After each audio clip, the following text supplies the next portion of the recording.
जनाजा कौन उठाएगा? तो इसी जुल्म की घटाओं से उम्मीद की किरण फूटती है कि नौजवान सबसे हिलाली परचम थामे ला इलाहा इल्लल्लाह की सदाएं बुलंद करते हैं, क्योंकि है ये उनका मान कि कश्मीर बनेगा पाकिस्तान।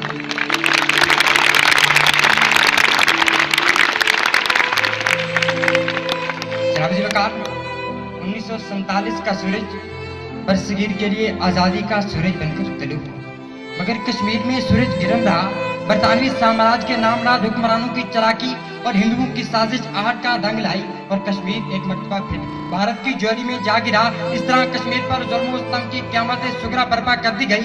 जनाबे वाला, मैं ये भी जानता हूँ कि इस क़यामत से निकलना एक कठिन अमल है। I know it is difficult task, but I still believe that there is nothing impossible in the world.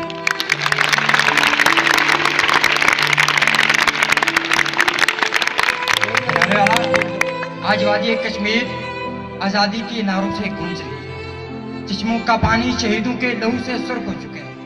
आज मसला कश्मीर सुलगता हुआ सवालिया निशान बनकर अक़वामे आलम के सामने चमक रहा है। जनाबे वाला, मेरी आंखें नम होने लगती हैं, मेरा वजूद कांपने लगता है, मेरी जुबान बोलने की सकत खो बैठती है जब मैं अपनी माओं बहनों की चादरों को अगयार के हाथों में देखता हूँ। मगर अफसोस कि आज कोई खालिद बिन वलीद नहीं, आज कोई उमर नहीं, आज कोई मोहम्मद बिन कासिम नहीं जो इन कश्मीरियों की चादरों को नमरूद की नस्ल से बचा सके।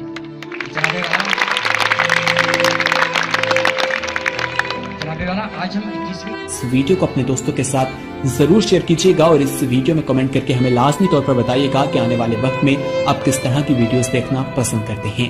और अगर आपने अभी तक हमारा चैनल सब्सक्राइब नहीं किया तो फौरन सब्सक्राइब कीजिए, साथ ही बेल आइकॉन पर क्लिक करें ताकि मजीद आने वाली वीडियो जो वक्तन फवक्तन आपके लिए इस चैनल पर अपलोड करते हैं वो आपको वक्त पर मिलती रहें और आप उनसे मुस्तफीद होते रहें। अगली वीडियो तक हमें दीजिए इजाजत, अपना ख्याल रखिएगा। अल्लाह हाफिज।